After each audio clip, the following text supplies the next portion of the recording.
noches, mi nombre es Jorge Curcio, junto con Violenfu Apúpulo dirigimos y somos responsables de la Docta Ignorancia, emprendimiento comunicacional, que es una revista y una editorial. A partir de hoy hemos inaugurado de alguna manera una nueva forma de comunicarnos. Es a través de transmisiones online vía la red, junto con el apoyo de Aldea Global, empresa dedicada al visual learning desde hace 20 años, a la cual le damos nuestro agradecimiento. Hemos elegido para estas primeras 3 transmisiones un tema que es de actualidad desde siempre: violencias. El panel está conformado, y aquí voy a leer, por Claudia Vigela Echeverría, psicoanalista, especialista en intervención en catástrofes y crisis, titular de cátedra de salud mental en la USAL, miembro de la Sociedad Argentina de Psicotrauma, especialista en estrés postraumático. Graciela González, directora del Departamento de Prevención de la Violencia y el Abuso Infantil de la Asociación de Psicólogos de Buenos Aires, coordinadora del equipo de niños y adolescentes de la Fundación Alicia Moró de Justo, docente de grado y posgrado de la Facultad de Psicología de la UBA y el Colegio de Psicólogos de Quilmes. Jorge Garaventa, psicólogo clínico de UBA, orientado a temas de abuso sexual infantil, violencia contra la mujer y la niñez, ex miembro del Consejo Nacional de la Niñez, Adolescencia y Familia, ex docente en las universidades de Buenos Aires y El Salvador. El moderador es Alberto Díaz, psicoanalista, presidente de la Fundación San Javier. Muchas gracias por estar con nosotros. Los dejo con los señores panelistas. Bueno, buenas noches. Para mí es un honor haber sido convocado por la Docta Ignorancia para moderar este panel. Así que les doy la bienvenida como moderador. Jorge, Graciela, Claudia, gracias por estar acá. El título que nos convoca es Violencia y tiene un subtítulo que es Violencia de género, violencia en la familia, violencia institucional. Yo quisiera, como moderador, proponerles un diálogo, un intento para abrir este debate, un intento de conceptualización, si es posible hablar de violencia o violencias, atendiendo a violencia como si se tratara de un concepto de donde pueden derivar distintos aspectos filosóficos, antropológicos, sociales, políticos, culturales, o bien habría que ubicar las violencias en relación al objeto que producen y, en tanto, abordajes pragmáticos para resolverlos. Como es una pregunta complicada, les doy la posibilidad de abrir a cualquiera de los 3. Pensé que ibas a arrimar una ideita. Porque estaría bueno. ¿Vos qué pensás? Hoy me toca moderar. En general uno utiliza una frase bastante trillada que es complejo definir esta cuestión.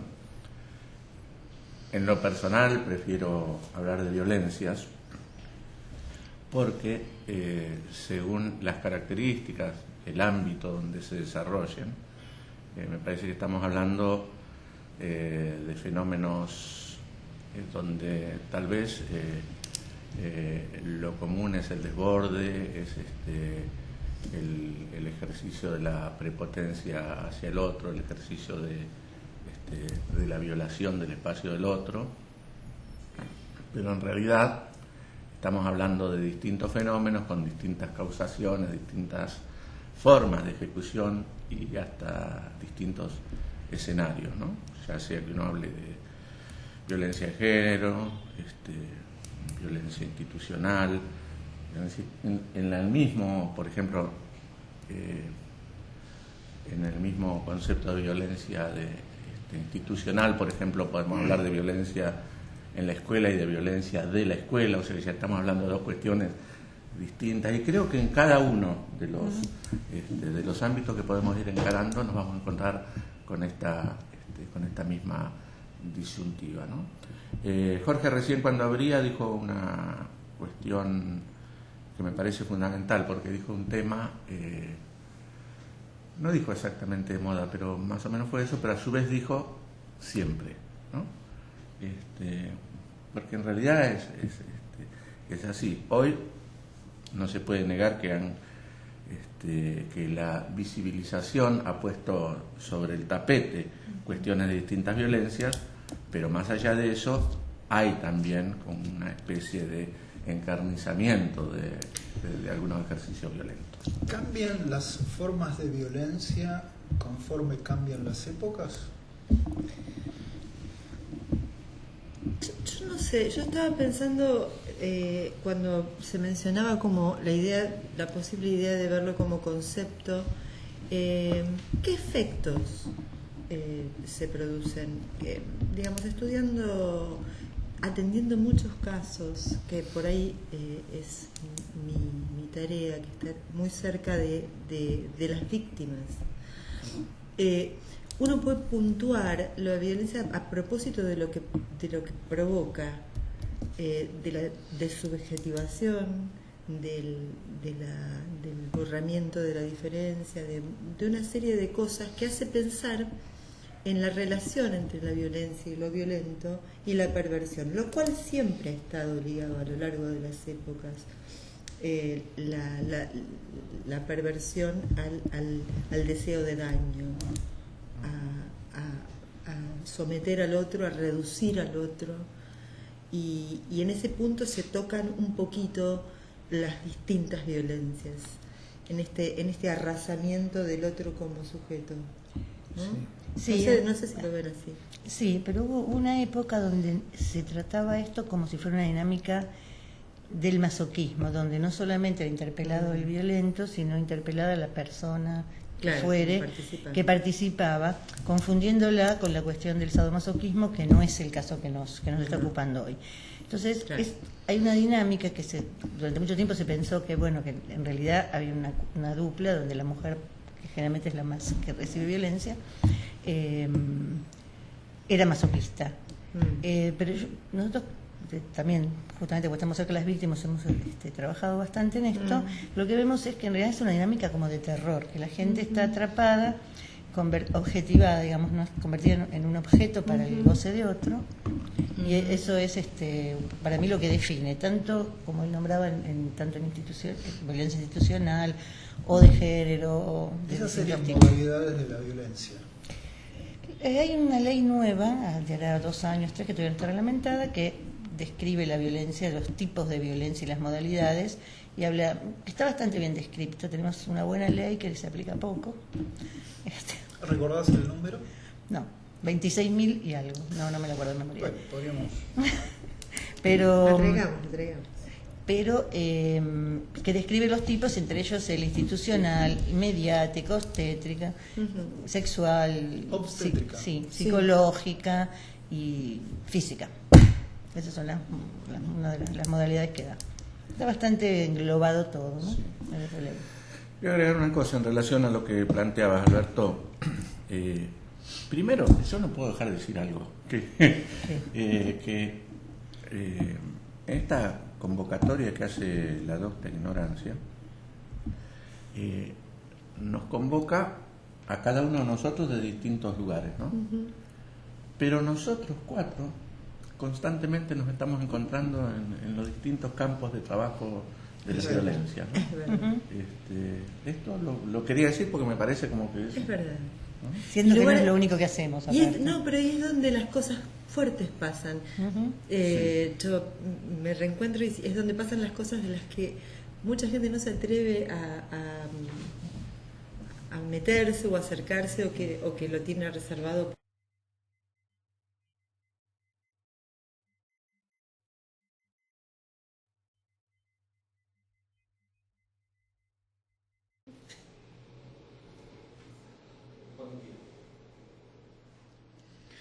Buenas noches.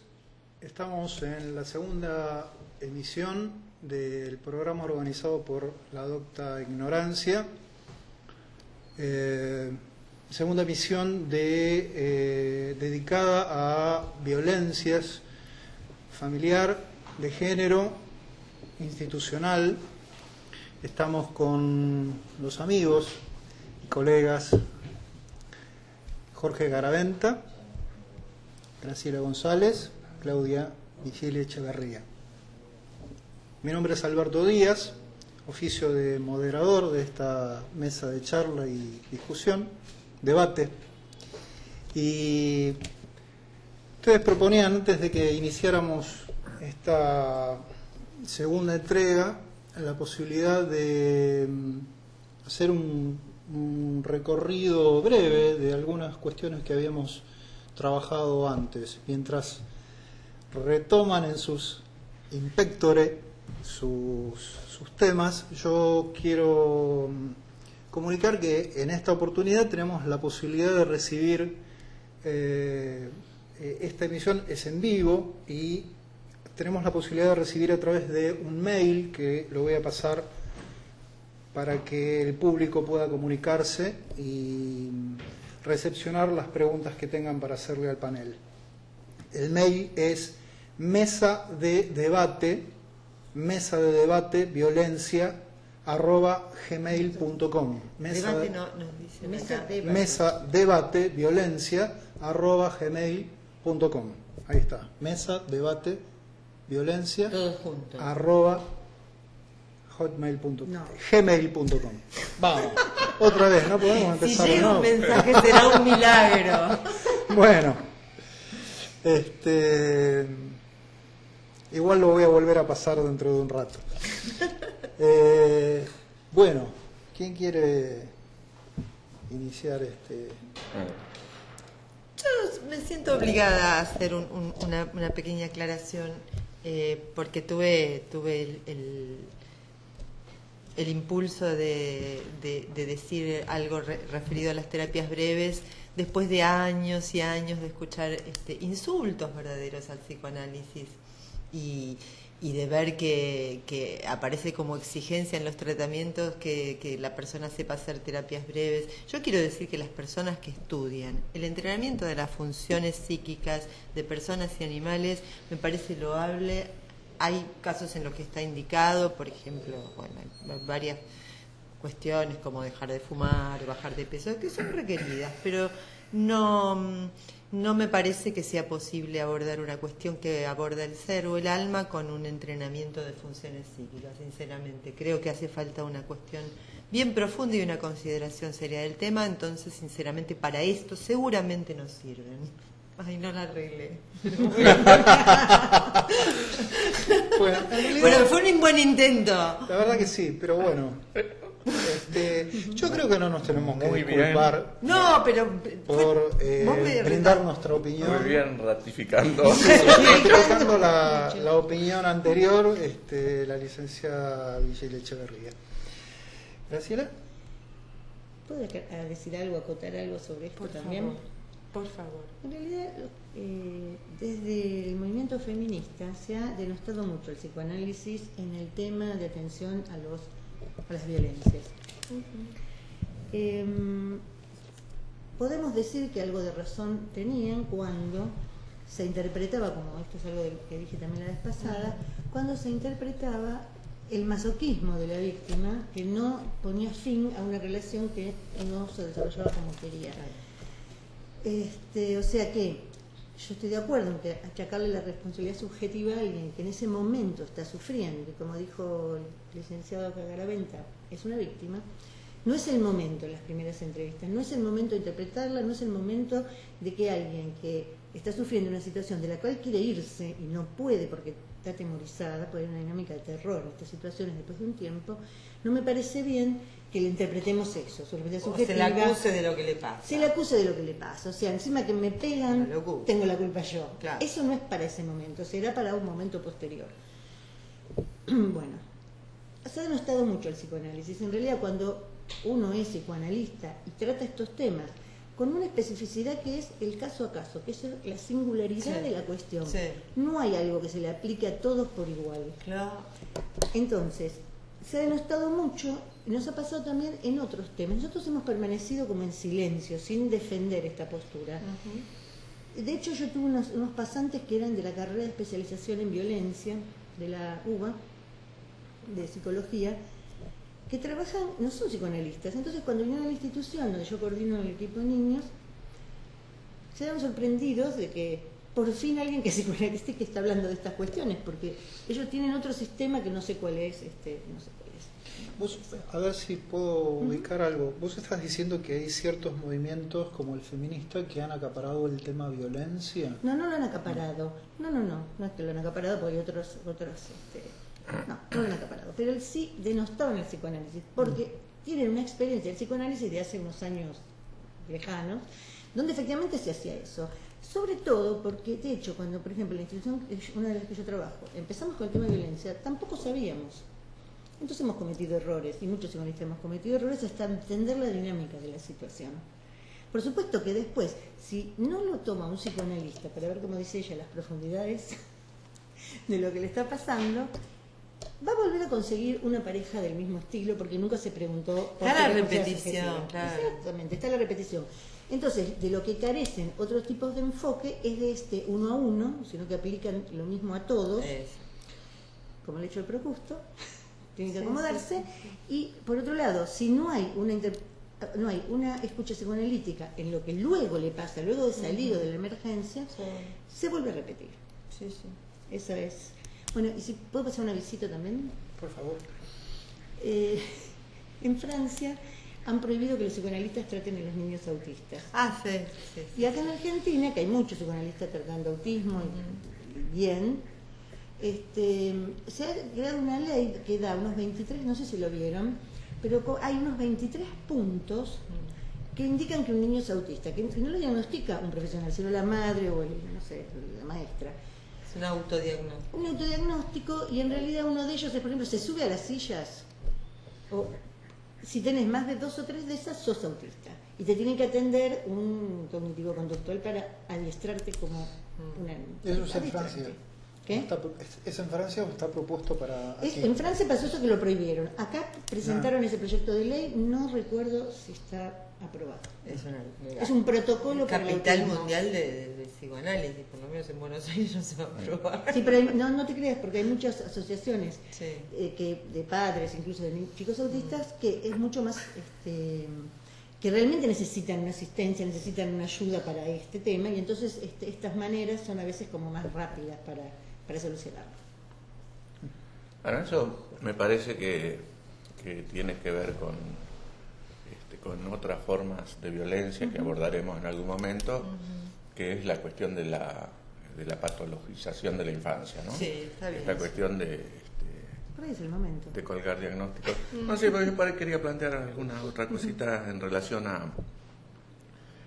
primero, para allá, quiero decir, A la gente. gracias por la semana pasada la repercusión Sí. que ha tenido la emisión, fue realmente impresionante, y todo lo que fuimos recogiendo a posteriori en las redes nos dio una devolución maravillosa.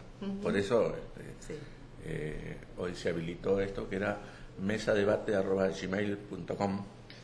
Sí. ¿Cómo era? mesadebateviolencia@gmail.com. Bárbaro. Eso sería Ahora lo dije importante, bien. sería importante que se comuniquen, que nos manden preguntas, opiniones, etcétera, etcétera. Además que después se puedan ir comunicando por la página de la Docta Ignorancia, en los Facebook, en los distintos lugares donde podemos ir haciendo, consolidando la red. A mí, además de esto que quería contar y agradecer la repercusión, me quedó dando vueltas un tema que lo hiciste circular muy pertinentemente, Alberto, por las redes, que era el tema de si los abusadores, los golpeadores son o no son enfermos. Muy interesante. ¿No? En realidad, yo pensaba que eso lo podemos profundizar y lleguemos a la conclusión de que son o no son enfermos, no vamos a estar en el eje de la cuestión. Nosotros como psicólogos o como analistas estamos en dos funciones en este tipo de cuestiones de abordaje de la violencia. O estamos en función pericial o estamos en función terapéutica. Y no es lo mismo lo que pasa en la función pericial que lo que pasa en la función terapéutica. En la función pericial nosotros no tenemos que decir si un individuo es sano o es enfermo, sino si es imputable o si no es imputable, Claro. en el sentido de si tiene o no tiene conciencia de sus actos. Claro. Esto es lo que define la actitud pericial, que además después conlleva la aparición de recursos perversos por parte de toda la cuestión jurídica, como son a veces estos inventos de la emoción violenta, etcétera, ¿no? Bueno, esto por un lado. Y cuando uno está en función pericial, me parece que es fundamental que tengan claro que es psicólogo. Esto quiere decir, no es juez, no es fiscal, no es abogado, es psicólogo y está con una función específica ahí, ¿no?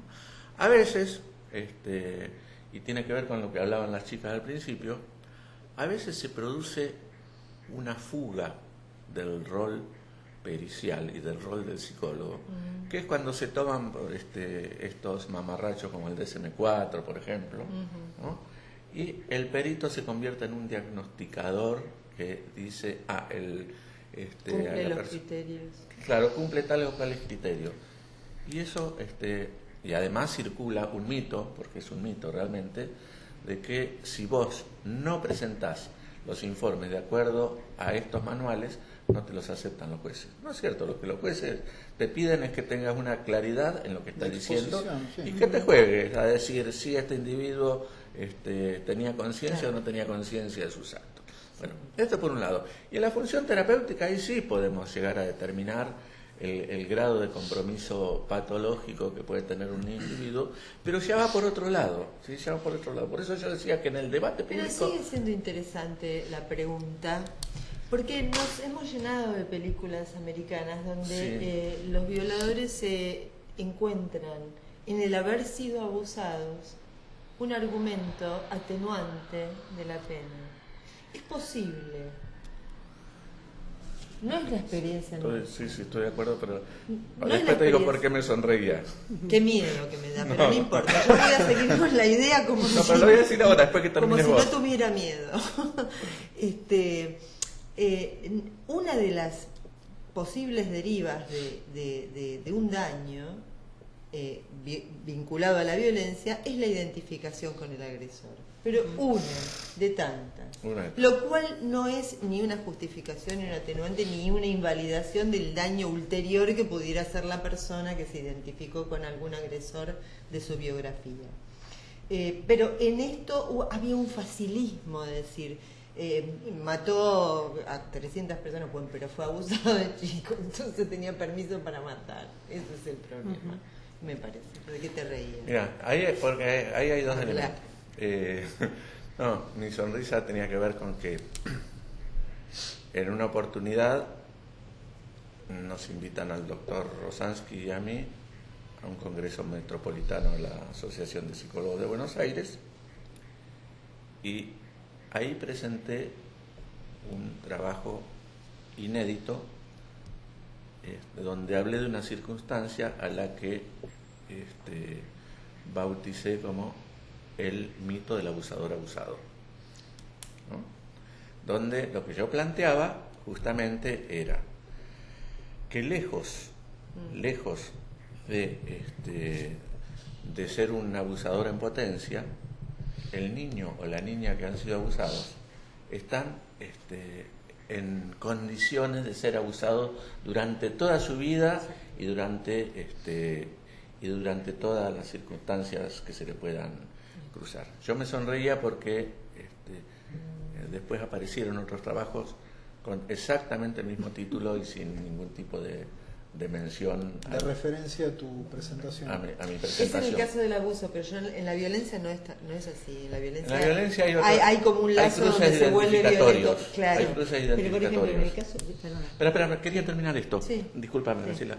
No, que el otro elemento es, y que acá es el psicoanálisis que viene a dar luz, cuando Freud habla de la decisión subjetiva. Sí. La decisión subjetiva es fundamental en el tema de violencias y abuso, porque es lo que permite determinar que un abusador podía haber ido para allá o podía haber ido para allá, que hacia donde fue, eligió, porque hay todo un proceso previo de construcción de ese abuso. Bueno, ahora sí, perdón. Lo que quería decir es que en el caso del abuso, mayormente las personas abusadas generalmente son mujeres o niñas. No es que no haya varones abusados, pero generalmente hay niños son mujeres o niñas. Y no salen a abusar a nadie. No, pero hay niños abusados. Sí, hay niños abusados, pero digo, si fuera ese el único elemento, si el elemento de la justificación es, bueno, yo fui abusado o maltratado de chico y por eso me identifico con el agresor y abuso, muchas mujeres saldrían a abusar, que fueron mayormente víctimas de... En la primera emisión, vos, Graciela, mencionaste una ley que no recordábamos el número. Yo me tomé el trabajo de buscarlo y ubiqué, es la ley 26.485. Yo no estudié. Del año 2009 y tiene una reglamentación en el 2010. Es una ley en contra, tiene un nombre larguísimo, pero es básicamente protección integral. De protección integral contra toda discriminación y violencias contra las mujeres en el ámbito en donde se desarrollen las relaciones interpersonales. Y en uno de los artículos, exactamente en el artículo 2, en el inciso E, propone lo que va a nombrar como la remoción de patrones socioculturales que atenten contra la mujer y por su condición de tal. Yo quería preguntarles y proponerles a ver si podemos hacer un recorrido de qué deberíamos entender desde nuestra perspectiva, desde nuestro trabajo, qué debería entenderse por remoción de patrones socioculturales. ¿Qué serían los patrones socioculturales? La Constitución de la ciudad, que es previa a esto, la ley es nacional, habla de la equidad de género, que la ciudad se compromete a promover la equidad de género. Y el ejemplo más claro que uno tiene a veces de eso, en ámbitos públicos, es que hay distintas remuneraciones para varones o mujeres. A las mujeres les cuesta mucho más llegar a puestos de conducción. Y si ustedes se dan cuenta, en sindicatos donde somos predominantemente mujeres, como ejemplo los docentes, generalmente los que dirigen, los que llegan a esos puestos son varones. Hay una cuestión que tiene que ver con nuestro sistema, que es patriarcal, como hablamos la vez pasada, y que a la mujer se le dificulta más porque todavía en esta época se supone que tiene que ocuparse de más cosas. O sea, si en el colegio el chico se siente mal, llaman a la mamá y no al papá. O tiene que llegar antes para preparar determinadas cosas, y el hombre está como más capacitado para poder llegar tarde y ir a reuniones políticas, sindicales o lo que sea. Digamos, estamos muchísimo mejor que en otras épocas donde las mujeres eran consideradas menores. Eso fue cambiado en el Código Civil. Pero, de hecho, quedan esas cuestiones patriarcales que nos afectan por igual a mujeres y varones. La publicidad es uno de los eventos, digamos, uno de los sucesos donde más se nota esta discriminación, esta diferencia, estos patrones culturales. Por ejemplo, me acuerdo de una, no me acuerdo cuál era la cerveza y tampoco la voy a nombrar, una cerveza que pedía perdón a las mujeres, perdón por hacer cosas, bueno, por ahí desagradables, pero había algunos perdones que eran, por ejemplo, por apoyarlas en el bondi, que se hizo todo un planteo y se pidió que se retiraran esa publicidad porque era como, bueno, si hiciste eso, es un abuso, está prohibido por la ley, y no es gracioso. No es una gracia. No es gracioso, sí. Yo... Estaría en relación con lo que son estereotipos de género. Sí. Estereotipos de género. Sí. No, te interrumpís. Después Yo estaba pensando, estuve trabajando a propósito de estar en el hospital, en el Alvear, en el servicio de estrés traumático, con femicidios fallidos, con el caso de Corina, que sale por todos lados en los medios como emblemático. Si pudiera prohibirse, remocionarse los celos patológicos, o en tal caso alertar sobre que los celos no es un condimento del amor y que es una enfermedad, yo creo que sería muy bueno, y creo que se está iluminando, por lo menos yo me estoy ocupando de iluminar el tema de no dejar pasar mini maltratos jocosos, pero no es una remoción en el sentido de algo que se pueda legislar. Sí, hay pero cosas, sí, hay cosas legisladas. el ejemplo, tema de dar a los celos por buenos me parece Bueno, que la que como el amor te analiza- haga sufrir también es algo sí. Esta ley que mencionamos menciona los celos, dice celos excesivos. Están considerados Sí. como Qué bien. un acto fundamentalmente por parte del varón y ligados a las relaciones familiares. Supone la intrusión en la individualidad de la mujer. Efectivamente. Y como un derecho a la intrusión de la mujer, y sinceramente el femicidio es ulterior a esto, es posterior. Digamos, es un paso lógico que estaría justificado en el odio y en la locura que siente la persona. Los celos son paranoia, vamos a llamar las cosas por su nombre. Vamos a decir que son los celos. Los celos es una forma de paranoia clara, definida, con la certeza delirante, puntual en ese sentido. No diría que es una psicosis, pero es una pasión patológica, una pasión patológica. Una celotipia. Sí, celotipia, una celotipia. Está paranoico, está seguro de que hay otro en su lugar. Esto es una enfermedad. Digamos, pero peligrosa. Yo iluminaría los celos dentro del tratamiento, no el tratamiento en el sentido psicoanalítico, psicológico o médico, el tratamiento del tema de la violencia, Pues el sí. tratamiento social, el tratamiento de lo que se habla. Bueno, hay un dato más de esta ley que realmente es muy impactante leerla. Por todas las cosas que enumera. Hay un tema que nosotros, por consideraciones socioculturales extraídas en una base patriarcal, no lo tenemos en cuenta, pero nombra adentro de la familia al novio.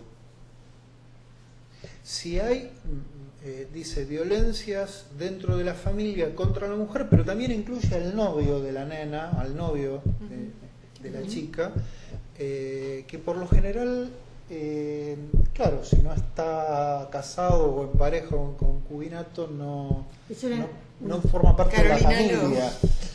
Eran los Carolina, defectos no. de la ley anterior que empezaba con 24 y tampoco me acuerdo. Es una ley ¿Te anterior. acordás los primeros Sí, dígitos? 24, 417. 417, sí señor. Es como que enfatizaba justamente en el vínculo del esposo y esposa, y en realidad había concubinos, novios, Claro. ex maridos, que Sí. bueno, había mucha gente, y esto fue tomándose en virtud de cómo se fue implementando la primera ley y se fue agregando. Una cosa quería decir del femicidio, porque el femicidio fue una lucha bastante grande para poner la cuestión esta del femicidio. Y una pregunta que me hicieron es, o sea que si matás a una mujer tenés más pena que si matás a un varón. No. Supongamos que a la mujer la matan en un asalto con mano armada, es la misma pena que si fuera mujer que varón. El tema del femicidio es, para contrarrestar lo que se dijo de emoción violenta, o sea, si alguien de la familia, el novio, el exnovio, el concubino, el marido, el exmarido, mata a una mujer por su condición de tal, que no pueda alegar emoción violenta, sino que todo eso se considere en medio de una historia donde ya había habido otro tipo de violencia. O sea, no es para cualquier homicidio que se No, y considere tiene que haber femicidio. una relación de base, por lo menos para ubicar a la mujer ahí como... Claro. Lo distintivo del femicidio es precisamente esto que dice Graciela, que la mujer fue asesinada porque de pronto decidió hacer uso de su autonomía como mujer, ¿no? que es diferente a cualquier otro tipo de delito. Hay delitos que cuesta mucho lograr instalarlos en el Código Civil. Por ejemplo, es insólito que hoy todavía no está instalado el incesto paterno-filial como delito, cuando en realidad se trata de un abuso que no es un abuso cualquiera, sino que es un abuso perpetrado por aquel que tenía la obligación moral, económica, familiar, legal, etcétera, de tutelar a esa niña de la cual abusó sexualmente. Bueno, pero volviendo a lo anterior, ¿no? Toda esta legislación que por ahí a una lectura descuidada le suena como excesivo, ¿no? Es decir, sobre todo por esta cuestión despectiva que en la sociedad, en la cultura patriarcal suele haber hacia el colectivo de mujeres. Yo prefiero hablar más del colectivo de mujeres que de feminismo, ¿no? Me parece que el feminismo hoy no representa a todo el colectivo de mujeres. Sí. Pero a lo que iba era que esta cuestión de estas leyes que terminan legislando de manera tan minuciosa y extrema tienen que ver con que se parte de la premisa comprobada de que el femicidio empieza a construirse en estos pequeños gestos cotidianos. Y además, qué sé yo, esta otra cuestión, yo vengo trabajando mucho últimamente sobre la cuestión de que los femicidas, los abusadores, no son monstruos, no son individuos especiales, son construcciones sociales, son productos de esta sociedad que en todo caso han desarrollado en extremo algunas cuestiones que otros perdóname, procesamos de otra manera. ¿Qué significaría que son producto de la sociedad? Que la sociedad no puede declararse ajena a la construcción de un individuo machista cuando toda la cultura apunta precisamente a la desvalorización de la mujer. Claro. No puedes decir son monstruos, están mal hechos, tienen problemas genéticos, cuando la cultura en realidad orienta hacia la descalificación, el chiste humillante. Entonces la sociedad tiene que hacerse cargo y absorber la responsabilidad de que así estamos siendo educados. ¿Qué valor le dan ustedes acá entramos en un terreno en donde se empieza a poner espeso? ¿Qué valor le dan? Entonces yo voy a servir café mientras. Dale. ¿Qué le vamos a pedir? Es un buen momento. Mientras ustedes hablan. Bueno, pero para todos. El valor cultural diferencial que hay en, por ejemplo, los pueblos originarios. ¿Conocen lo que se llama el matrimonio privignático? Con ese nombre no, pero por ahí si lo desarrollas. El matrimonio privignático es una mujer que tiene una hija y se casa con un hombre que no es el padre de la niña, y este hombre pasa a ser el esposo de ambas mujeres. Mira. Hubo un caso que con las comunidades condenaron a alguien. Está armado de esa manera. Tenemos un email a mesadebateviolencia@gmail.com. Le pasamos el cafecito. Muchas gracias. Y dice: los estoy viendo y me gustaría saber la opinión que tienen sobre la violencia obstétrica e institucional que ha llevado a legislar al respecto, como la ley 25.929, vigente desde el 2004 en Argentina. Muchas gracias. Lo firma la licenciada María del Carmen González Grané. Está preguntando acerca de la violencia obstétrica e institucional. Está en la ley que vos, la 26.000, está uno de los apartados, es acerca de la violencia obstétrica.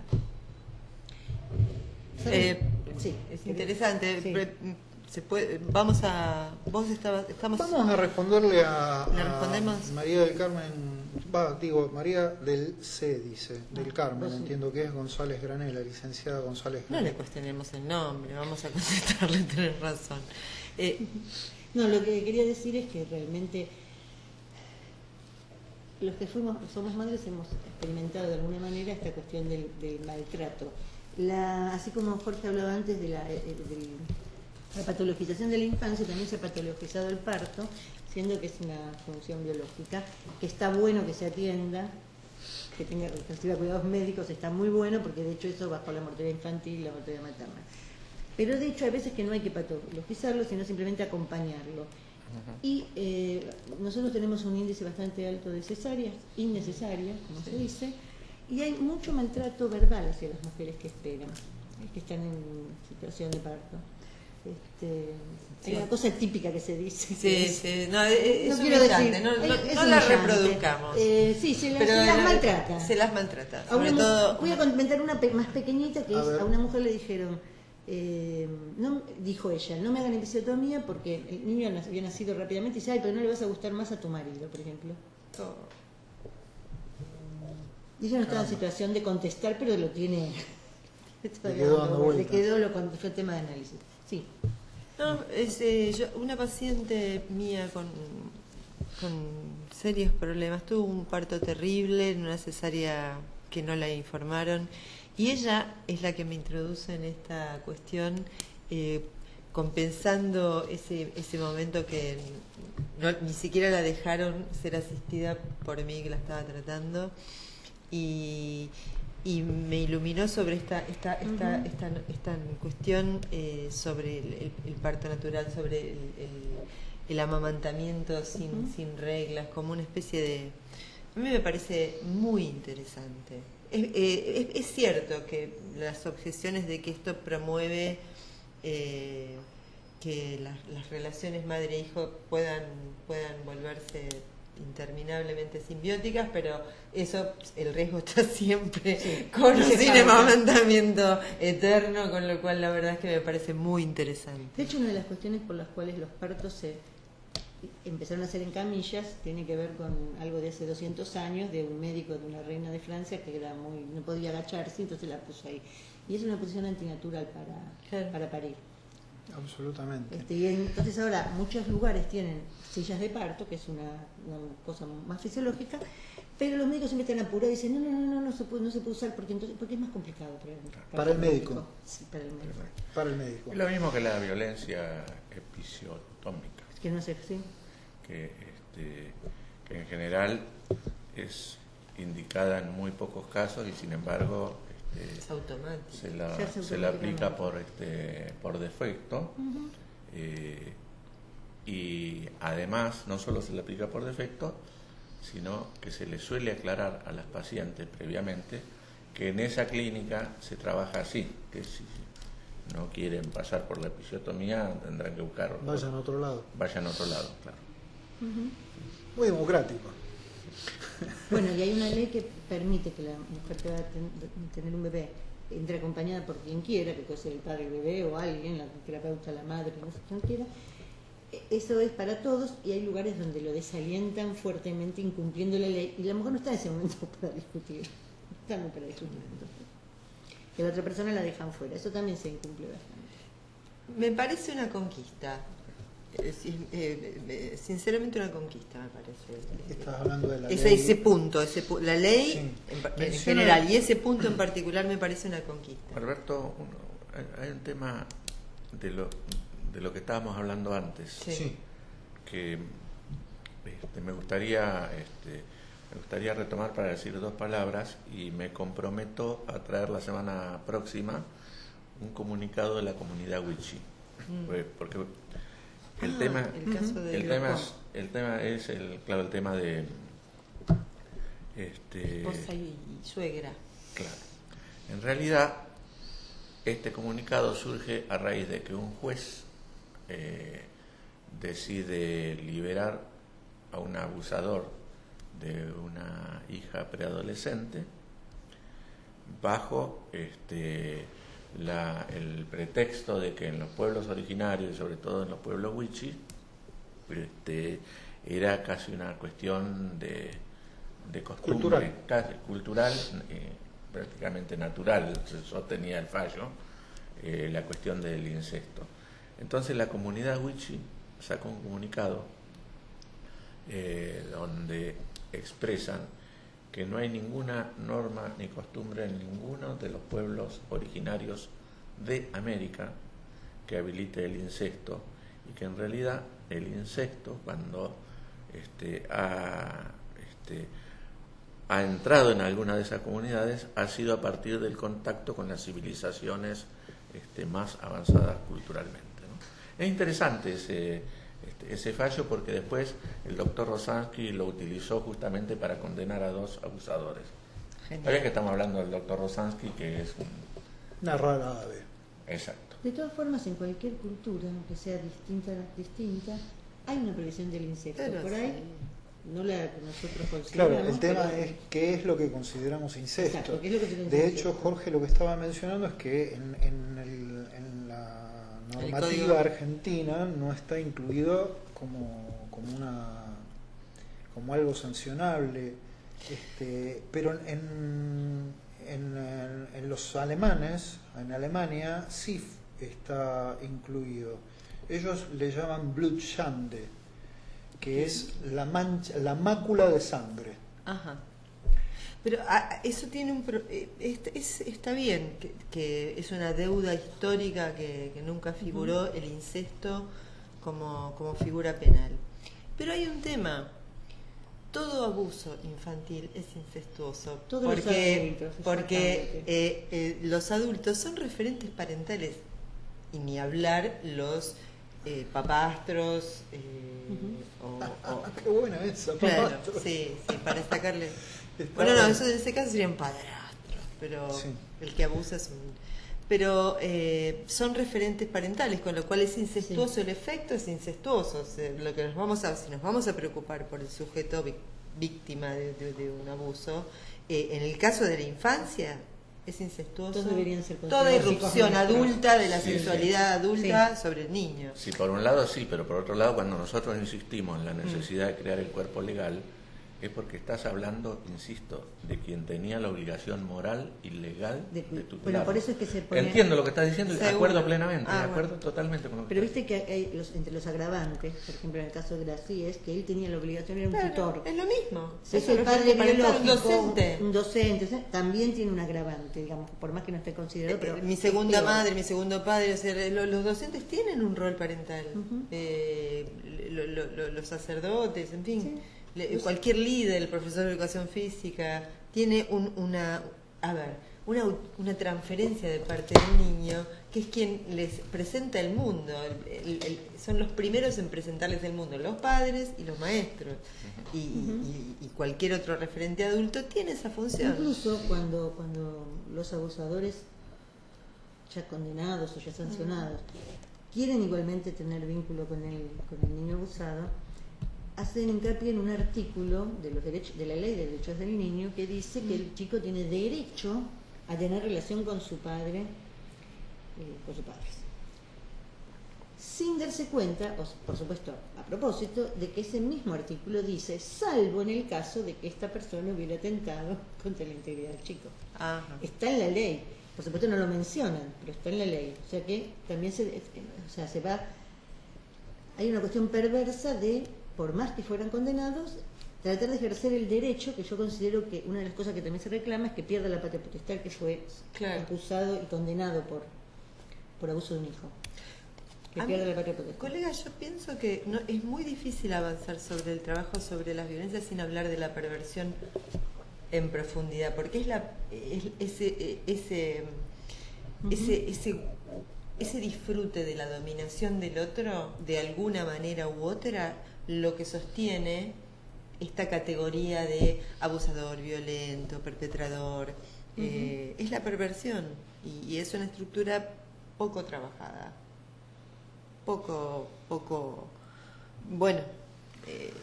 Y primero que nada porque es una estructura que vos difícilmente la puedas trabajar en el consultorio. Exactamente. Entonces hay estructuras, son de lo que yo llamo la estructura que uno trabaja de oído o de lecturas más que tienen que ver con lo social o lo jurídico, o por el efecto en las víctimas. Exactamente, por el efecto en las víctimas. A través de las víctimas nos damos cuenta de cómo es ese goce, pero sin cernir el problema de la perversión. Van a encontrar, digamos, la perversión va a buscar siempre cómo la grieta para desmentir toda legalidad. Estamos claramente. en el caso Poch, ¿es? El muchachito que tiene todas las colecciones juntas. Entre ellas tiene muchas denuncias, por las cuales denuncias nunca fue previas, denuncias de las hijas, o ahora las hijas. ¿Querés hacer un resumen para el público que nos sigue? No, creo que como la licenciada. Lo deben haber visto. Sí. Pero tiene toda a ese tipo de perfil. Vos estás apuntando a perversión. A ese perfil y al perfil más bajo, que disfruta, digamos, de la dominación. No disfruta del sexo, disfruta de la dominación, de la angustia del otro, es más. Eso, mira, ¿no? Esto que acaba de decir Claudia es central. Por ahí me parece que no lo habíamos mencionado todavía así con claridad, que en realidad en el abuso sexual no hay una búsqueda de placer sexual. El placer tiene que ver con la dominación, con el aniquilamiento del otro, con la cosificación, con reducirlo a la nada. En el otro. Y la angustia, más vale. Esa es la prueba, es como si fuera el trofeo. Claro. Por eso son tan aberrantes algunos fallos que hablaban de que el individuo había sido, que la circunstancia lo había llevado. La circunstancia de abstinencia lo había llevado al individuo a abusar. Y por eso esas soluciones que dicen castración para los violadores, castración química para los violadores, es inútil. Porque eso no quita este deseo de dominación y de cosificación de la otra persona. Es como que necesita arrasar la subjetividad del otro. Claro. Que se las va a arreglar. ¿Qué opinan del registro de violadores? No sé. A mí me produce dudas serias. Todavía no está no hay como una experiencia para saber. Me produce dudas serias porque me parece que en el desarrollo de nuestra justicia, vamos a suponer que tuviéramos una justicia que funciona adecuadamente, ¿sí? Creo que si vos condenás a un individuo, lo condenás por una determinada cantidad de años, y nos guste o no nos guste, después me parece que no sé hasta dónde es ético seguir produciendo un seguimiento de ese individuo una vez que cumplió la pena. Está bien, es cierto que lo que se sostiene es que en realidad lo que sostenemos es que en nuestra experiencia abusadores y violadores tienen bastante pocas posibilidades de revertir algo. Son compulsivos. Repiten. Claro, ¿no? Entonces, digamos, si nos plantamos ahí, digamos que efectivamente la sociedad debería tomar algún tipo de recaudo que permita de alguna manera prever esto. Ahora, ¿quién lo maneja? ¿Cómo lo maneja? Ese es A mí me preocupa esta cuestión de que alguien inmerecidamente vaya a parar ese registro y se le arruine la vida, como yo conozco casos de chicos de 18 años que estaban de novios y la chica le dijo que tenía 15, tenía 14 y se habían puesto de novios y está preso. Y y habían tenido su primera vez y es una causa penal que está interviniendo. Yo no sé si, no sé si el registro es la solución. Ese tipo de cosas pasan también todo el tiempo, que no invalida que hay que respetar las leyes y toda la cuestión, pero pasan estas zonas complicadas de justo en el periodo en el que es menor, mayor y qué sé yo, en donde puede quedar alguien en el registro de los violadores que se le arruina la vida por un tema de... Sí, de cualquier manera... banal. De cualquier manera, si hoy es tan dificultoso que condenen a un abusador, a un violador, pese a tener consagrado, prueba consagrado, si Mangieri todavía tiene más garantías que... hablando de esto, estamos hablando antes, no de Mangieri en especial. Que pasa que el licenciado Garaventa escribió un texto muy bonito sobre ángeles y sobre porteros, muy lindo. Pero hubo unas ilustraciones que salieron en una nota en contra de esas ilustraciones, diciendo cómo se banaliza la violencia hacia la mujer, donde están una de las ilustraciones es de este hombre que se llamaba Barreda, que fue transformado en estampita y se llama San Barreda, defensor de los maridos o protector de los maridos, y ahora salió gente que fue a una fiesta de disfraces disfrazado, es un chiste, ¿sí? Pero está impreso. Chiste. Hay una fiesta de disfraces donde alguien fue disfrazado de Mangieri con el buzo marrón y llevando una bolsa acá con una mano que salía. Entonces, esto genera cierta... ¿Podemos reírnos de esto? ¿Podemos reírnos? Vamos a sonreír un poco. Ahora, tenemos que hacer una decodificación, porque la nota que traía estas ilustraciones decía justamente eso, cómo se banaliza el tema donde hay gente muerta, ¿no? Y estamos divirtiéndonos con esto. Sí. Eso en relación a lo que estamos hablando antes de la violencia mediática.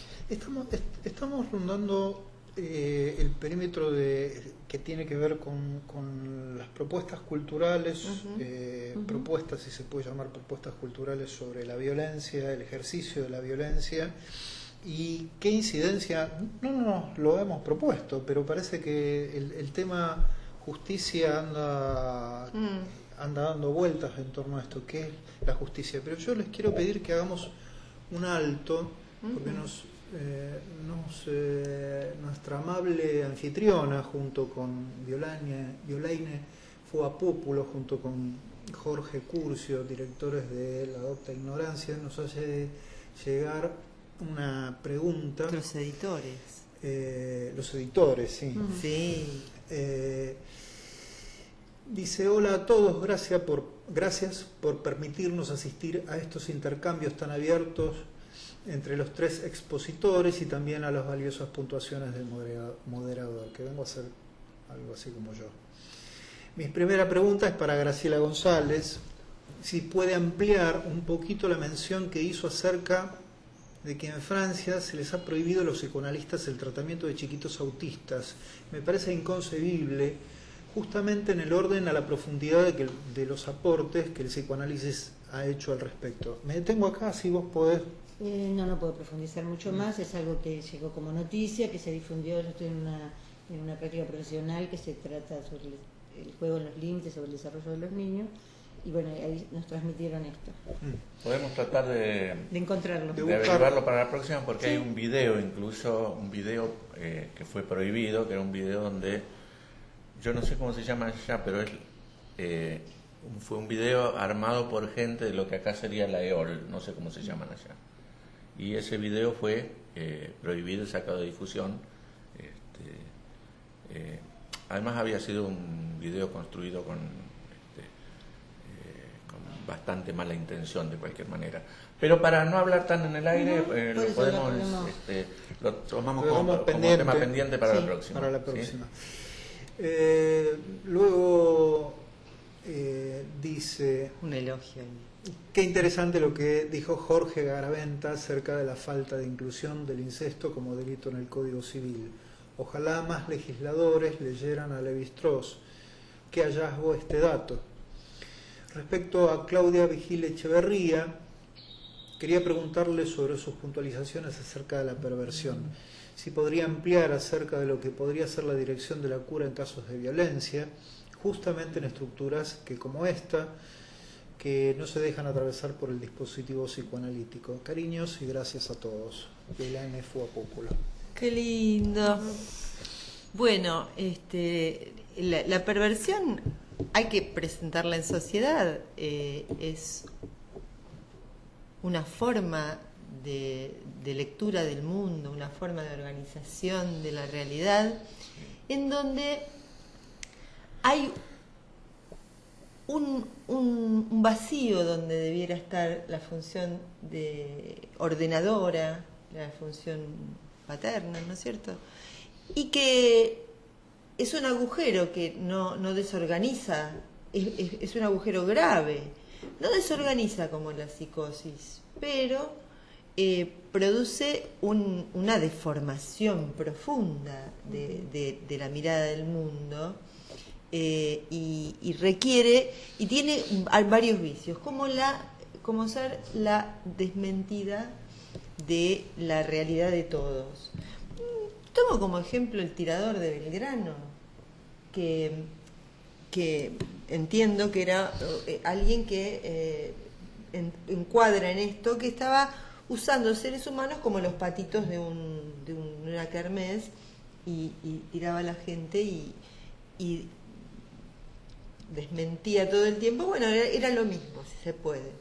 Entonces a mí me parece que con el caso de violencia, de la violencia, que hay una aparatología de convalidar estas desmentidas. Por ejemplo, el maltrato, por pequeño que sea cotidiano, la descalificación, y después es una broma, lo voy a resolver y qué sé yo, sé cuánto, y la connivencia social es un problema general cultural. En cuanto a la dirección de la cura, la connivencia social. Ay, sí, es un dato. En cuanto a la dirección de la cura,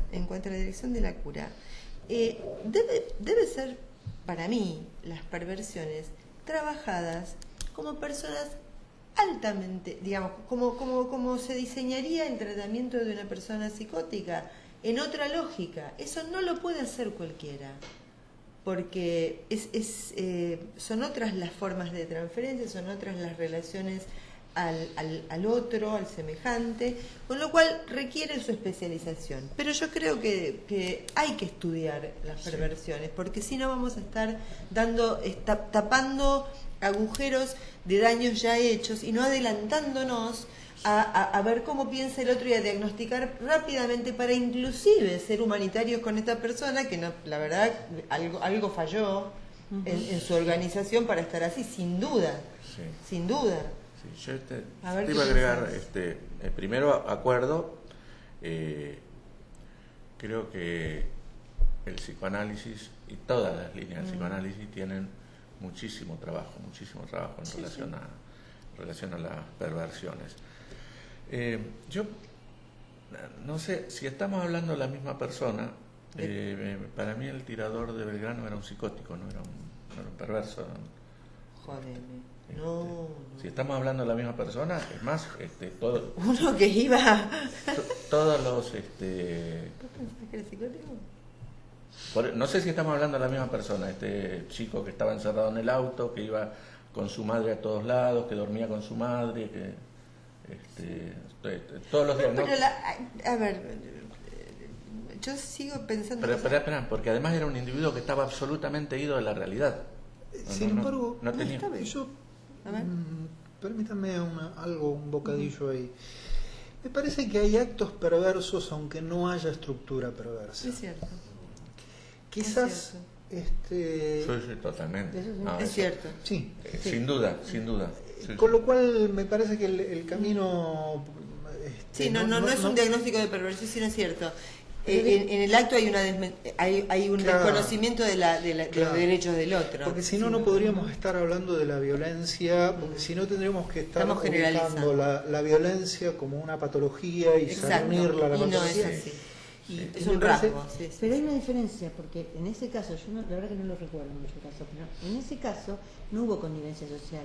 La gente pretendía que se lo identificara y se lo pusiera preso. Sí. En cambio, con lo violento, los que hacen lo que hacen este tipo de calificaciones, hay connivencia. Sí. Si vos querés criar un hijo de una manera que no sea, que tenga equidad de género, digamos, como que respete a las mujeres y a las chicas, que se hagan respetar por los varones, etcétera, va al jardín y ya está. Si te va a jugar algo que no es de varón, le van a decir, te van a llamar a preguntarte por qué ese nene está jugando algo. Claro, pero estamos hablando de la perversión. Sí, pero digamos, en el sentido de que un caso grave tiene la sociedad trata de que sea condenado. En cambio, la gente que es violenta realmente es aplaudida. No hay una condena social que diga, ni siquiera judicial, porque si alguien que hace alguna de estas cosas que describimos, inmediatamente lo ponen preso, y bueno, va a haber menos gente que tenga ganas de imitarlo si sabe que la sociedad lo condena. No hay un consenso en que haya que condenarlo. Te dicen siempre fue así. Lo que yo no querría... No, sí, estoy de acuerdo. Pero lo que querría que no se pierda es lo que plantea Alberto, esta cuestión de actos perversos. Sí. Porque eso explica todo. Y eso el acto, porque fantasías perversas habemos, el acto, todos los neuróticos los tenemos. Sí, Digámoslo, porque mucha gente se siente... en ese sentido es que yo reivindicaba el trabajo que desde Freud hasta hoy ha hecho el psicoanálisis en relación a las perversiones. Y hay una pregunta que yo me vengo haciendo hace rato. Nosotros lo decimos casi como un apotegma, ¿no? Es decir, los abusadores, los violadores no tienen cura. Decimos siempre esto.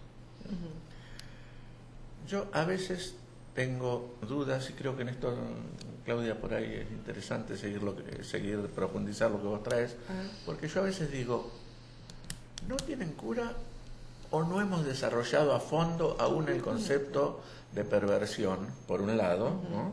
Y por otro lado, esto se engancha con otro tema todavía muchísimo más tabú, que es el tema de la cárcel, ¿no? El tema de esta cuestión, yo a veces veo algunas consignas con las que acuerdo filosóficamente, pero se dice juicio y castigo. Sí.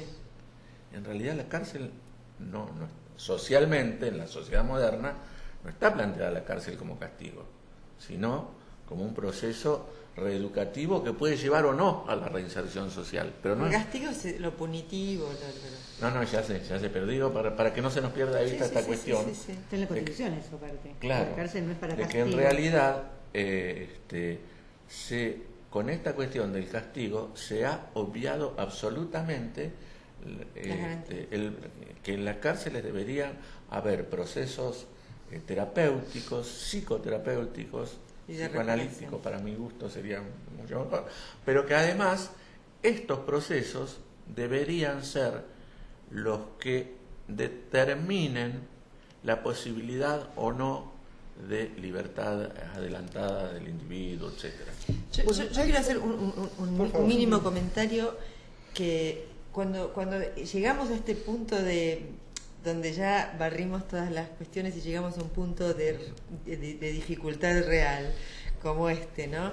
Me viene la frase de Lacan cuando arranca el seminario de la psicosis diciendo: estamos sumidos en problemas morales. El tema de lo bueno y los buenos y los malos es un problema grave para poder avanzar en esto, porque el tema de quién es bueno y quién es malo pero el Padre Gracia hizo una obra enorme, y entonces tenía el tema de la bondad y la maldad. Hay canalla. Exacto, pero esto es muy difícil de trabajar, porque se trata moralmente algunas cosas que es imposible no involucrarse en ese sentido de rechazo, de aprobación o de empatía, pero éticamente hay que cuidar ese punto, el punto de la moralización de los discursos, porque entonces somos todos buenos y atendemos solamente a las víctimas y no entendemos el fenómeno global. Ese es el problema que yo quiero puntualizar cuando se excluye el tratamiento no psicológico, el tratamiento del tema de la perversión.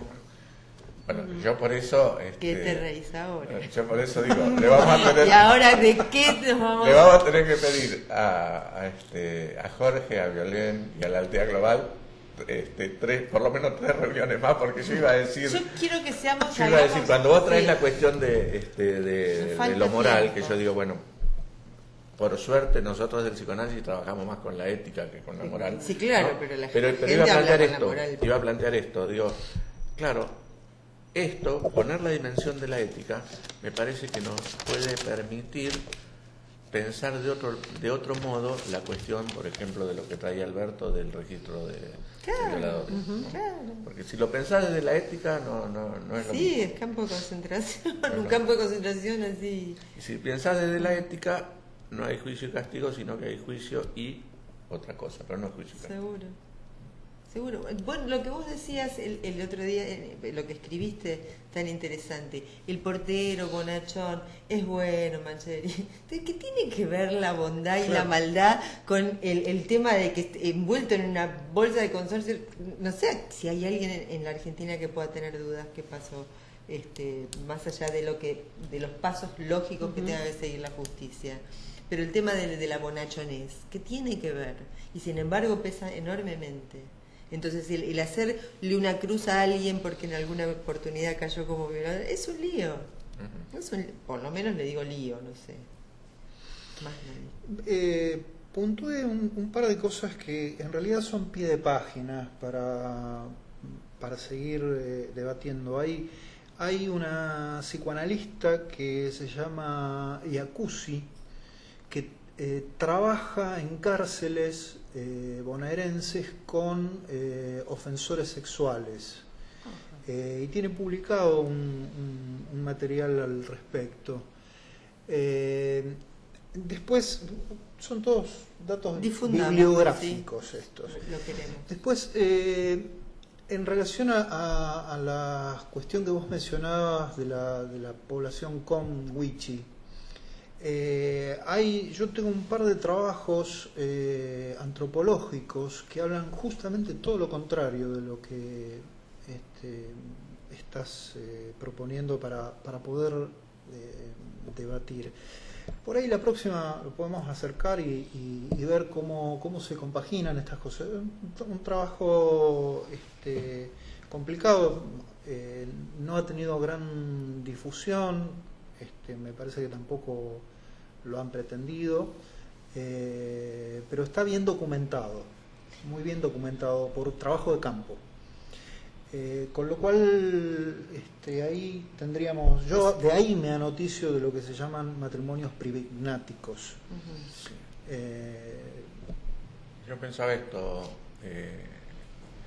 Alberto, que... Pero entonces si es privignático no es incestuoso.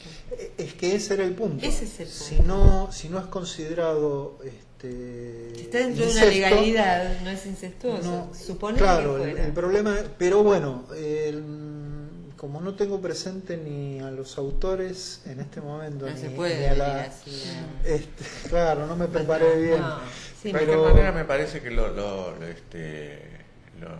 valioso de esto, que creo que es a lo que apuntaba la docta cuando nos convoca, es que esto abre pensamiento. Nosotros tendremos que pensar incluso cómo y dónde lo seguimos después, ¿no? Es una reunión de trabajo. Por supuesto. Si no es una bajada de línea, no, por lo menos es una reunión de trabajo.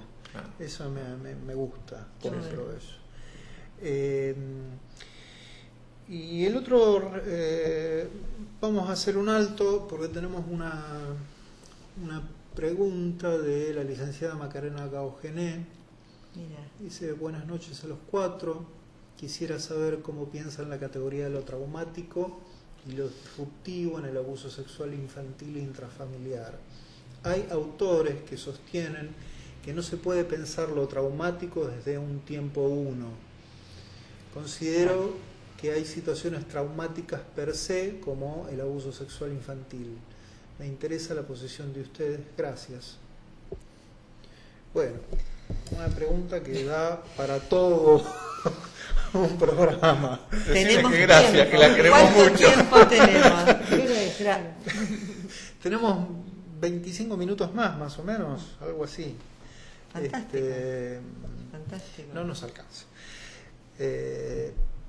Bueno, en realidad las categorías de lo traumático y lo disruptivo lo trabaja Moti Ben-Yakar como efecto disruptivo proveniente desde afuera. Él hace una diferenciación muy interesante en el libro que tiene publicado, no sé si por Biblos, que se llama Lo Traumático. Hace una distinción interesante, también lo dijo en una jornada de la Fundación San Javier. Él dice que no es traumático, el estrés postraumático.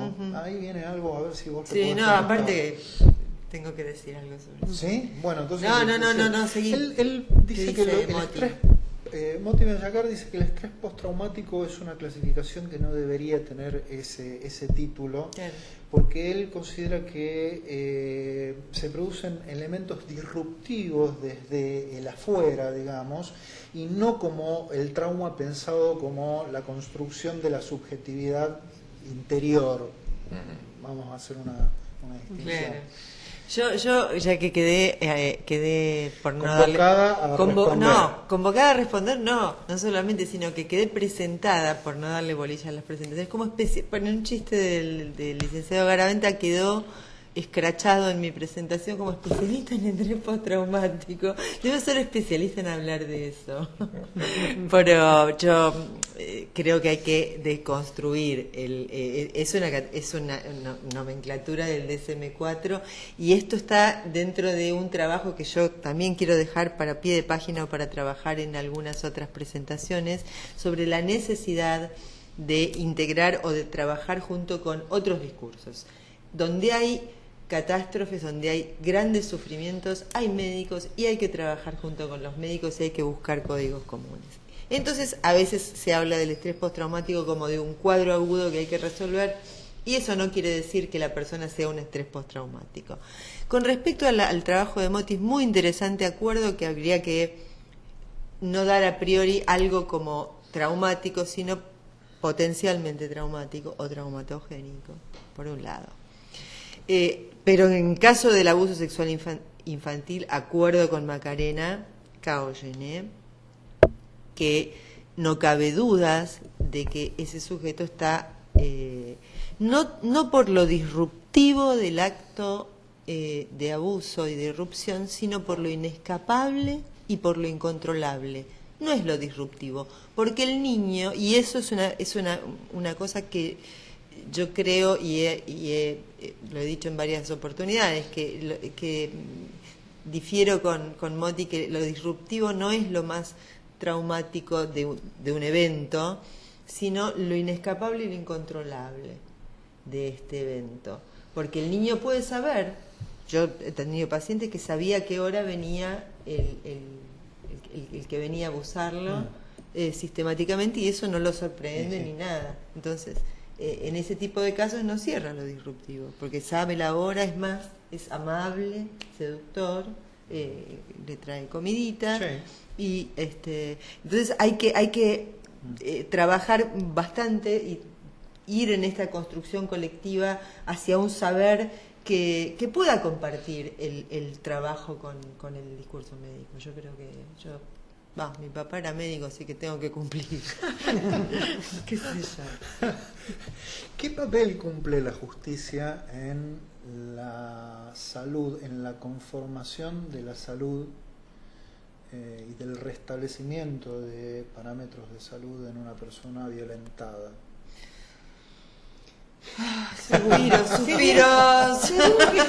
Suspiró el panel.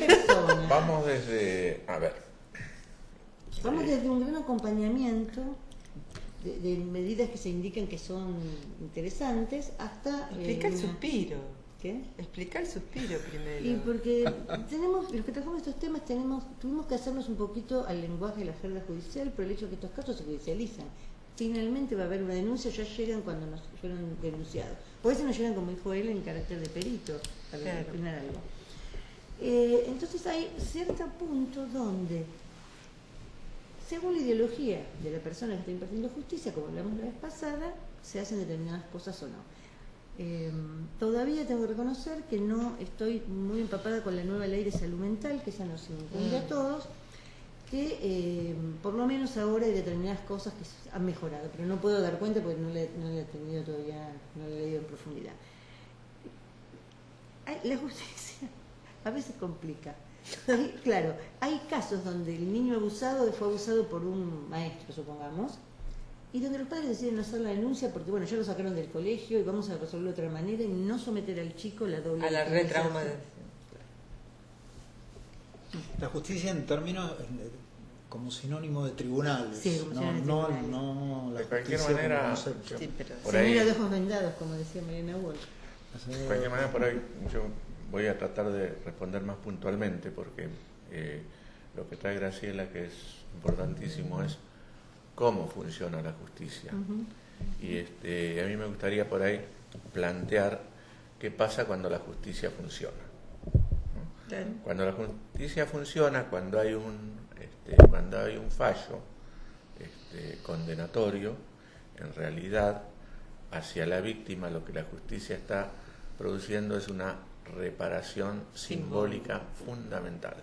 Es la sociedad, a través de la justicia, repara a ese individuo que ha sufrido una vejación de la naturaleza, del maltrato, del abuso, lo que fuera.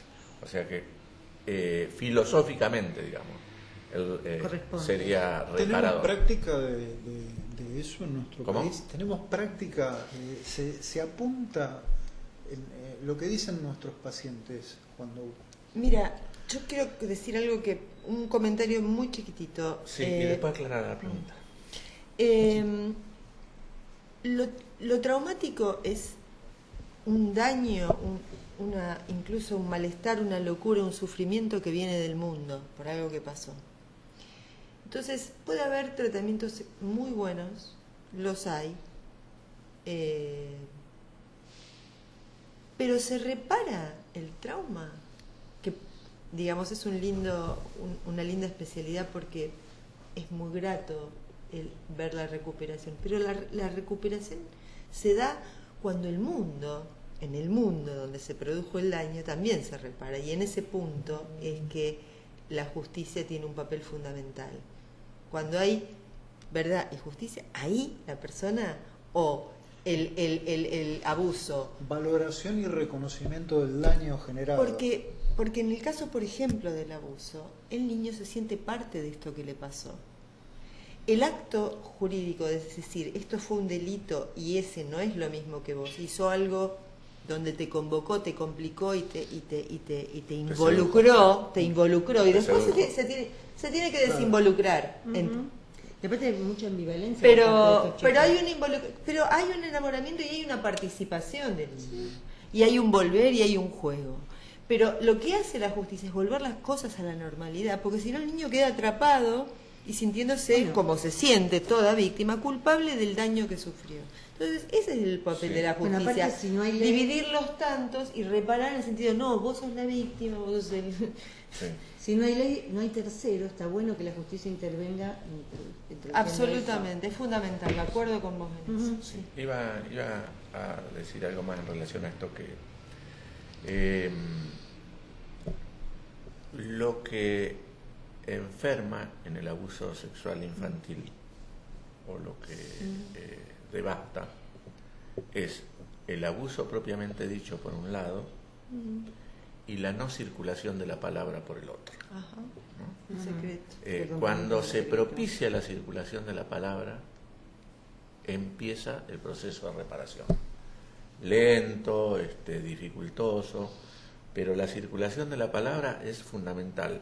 La reacción del entorno ante la visibilización del abuso también es fundamental. Es decir, si el niño es creído, si el niño es amparado, si el niño es separado del abusador, ¿sí? Porque ella recién decía una cosa interesantísima, que hay una participación en lo que es todo el proceso de seducción, porque el niño busca afecto, busca cariño, y lo que recibe es la irrupción de la sexualidad adulta en su sexualidad infantil. Acá es donde esta es la cuestión del abuso. Pero si la palabra empieza a circular con confianza, hay un proceso. Pero para eso tiene que haber un contexto receptivo a esa palabra. Sí.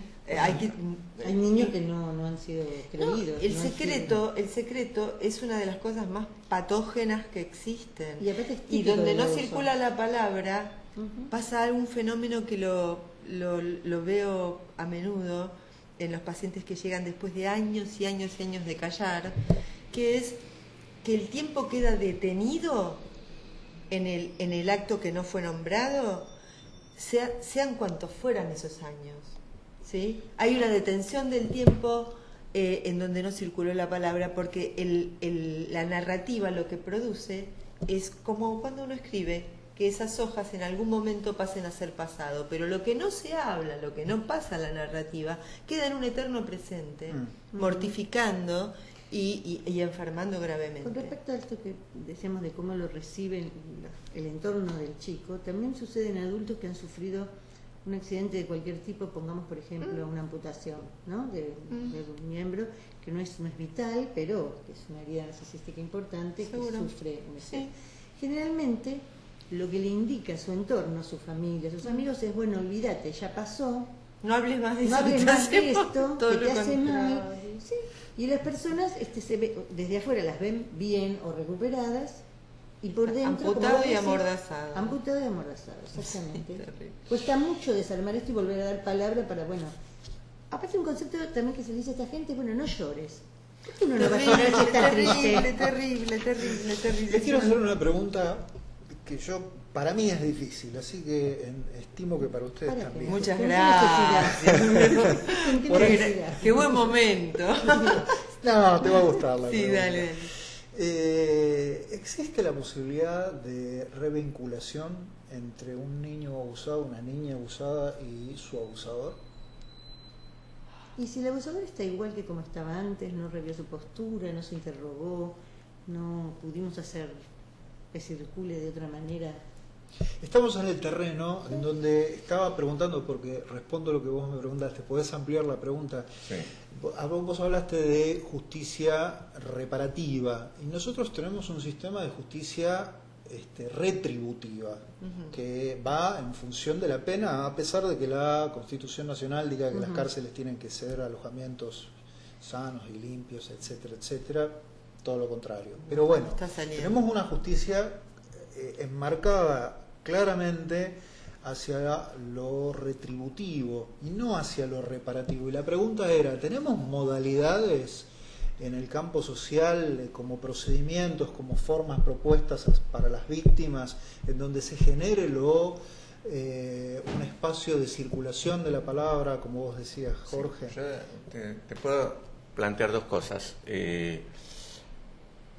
Primero, sobre la esencia de la revinculación. La revinculación no está pensada para revincular a un niño, a una niña abusada con el abusador, sino que fue pensada para revincular en el caso de que no se haya logrado establecer que existió el delito. Esto es fundamental que quede claro, ¿no? Primero. La otra cuestión... Pero entonces si no, sería que no. Si no, sería que no. Pero la otra cuestión, a mí esta pregunta siempre me gusta contestarla con la experiencia de Carlos Rosansky, que me parece que es impecable, ¿no? Carlos, durante 20 y pico de años, fue juez penal, trabajó muchísimo con temas de abuso sexual infantil. Es uno de los jueces que más abusadores ha condenado.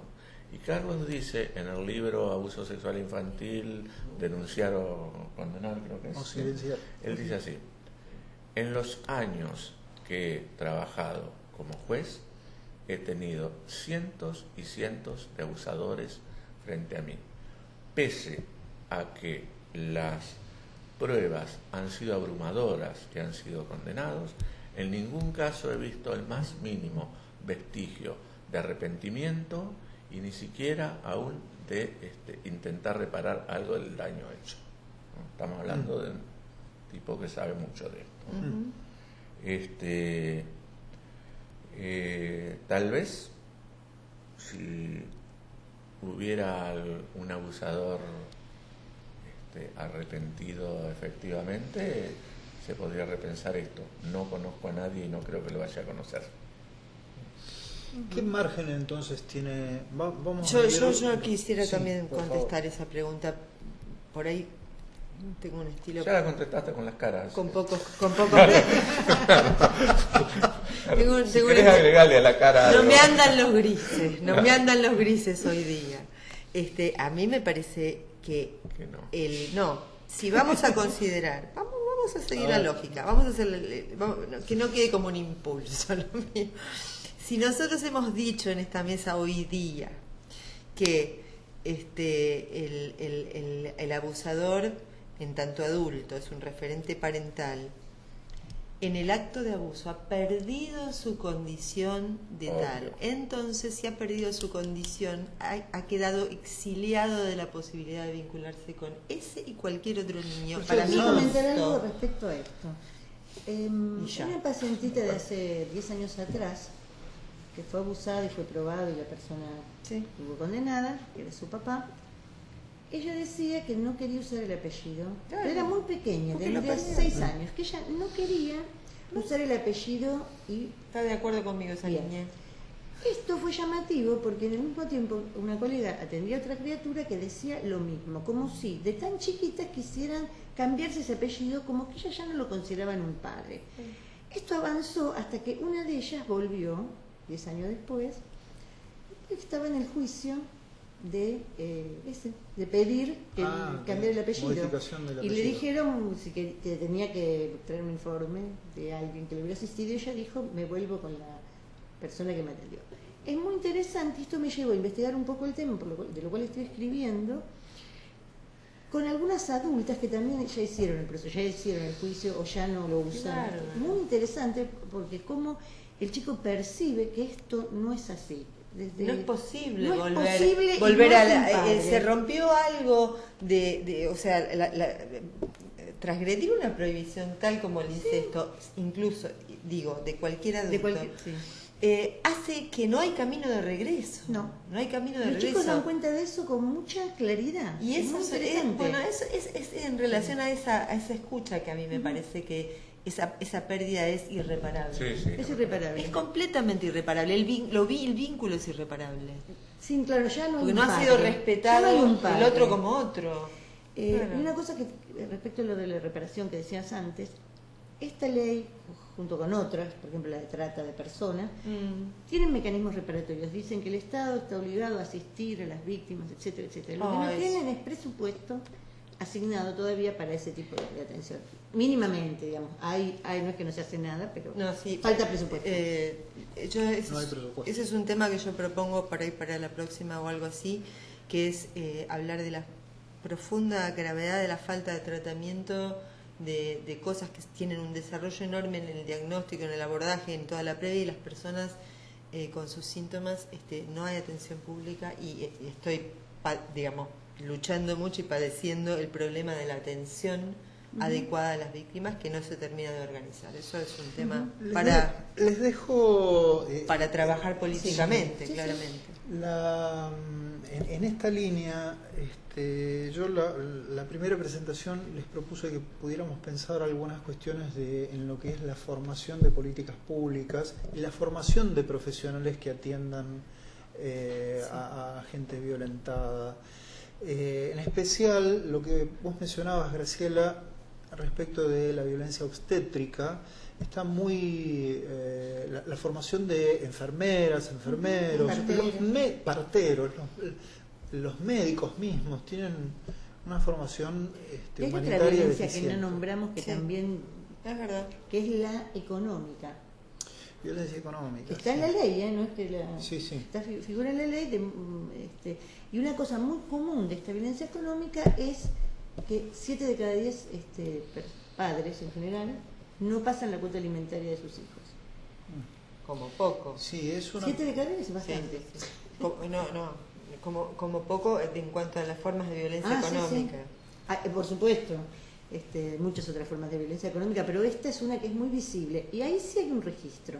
Hay un registro de deudores económicos. Si uno quiere presentar un proyecto en la ciudad o donde fuera, tiene que presentar el libre deuda, digamos, de que uno no es deudor económico. Pero no todos los juzgados, cuando está condenada una persona por violencia económica, lo mandan al registro. Y además, los efectos, mucha gente no lo motoriza porque los efectos son pocos. No puede renovar el registro, entonces se lo va a sacar a Tucumán. Sí, no tiene efectos. No sale el veraz. No sale, claro, habría que ver un veraz, de eso.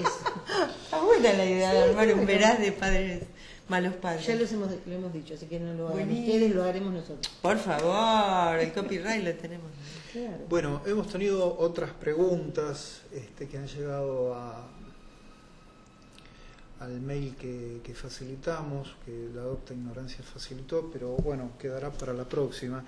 Hay un pedido expreso de los editores de la Adopta Ignorancia para una invitación a la presentación del libro Goces, Disfrutar o Padecer de Benjamín Dom, que es el segundo libro de la editorial La Adopta Ignorancia, y este evento va a tener lugar el próximo miércoles 9 de octubre a las 19 horas en la Sala Ortiz de la Biblioteca Nacional.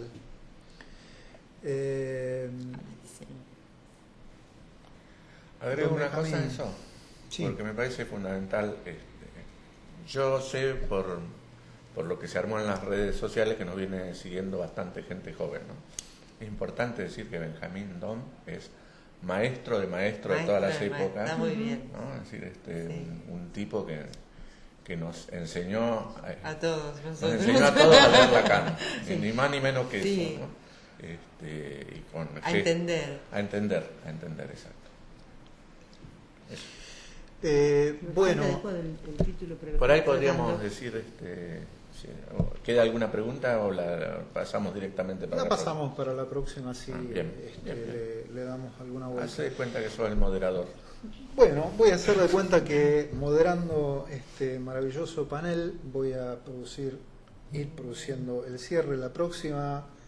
El próximo jueves tenemos la tercera entrega de violencia institucional, familiar, de género. Vamos a seguirla con los licenciados Jorge Garaventa, Graciela González, Claudia Vigil Echeverría y yo, Alberto Díaz, moderando esta mesa. Nos quedaron algunas cuestiones dando vueltas. Podríamos proponer en lo de los tratamientos que las personas que nos están siguiendo, yo sé que hay entre ellos pacientes, alumnos, familia y alguno que otro verdadero psicólogo o dentro del público en general, proponer o dar su impresión de cómo son los tratamientos públicos para las personas, ¿no? Me gustaría mucho conocer la experiencia de las víctimas de las distintas situaciones que han sido atendidas y dónde y cómo y qué sé yo, y propuestas reales de quienes tienen la decisión política de hacer consistir lugares verdaderamente eficaces para alojar tanto dolor. Bueno, gracias a las tres y gracias a la Adopta Ignorancia. Nos estamos encontrando entonces el jueves que viene, 9 en punto. Gracias a todos. Gracias. Gracias. Gracias.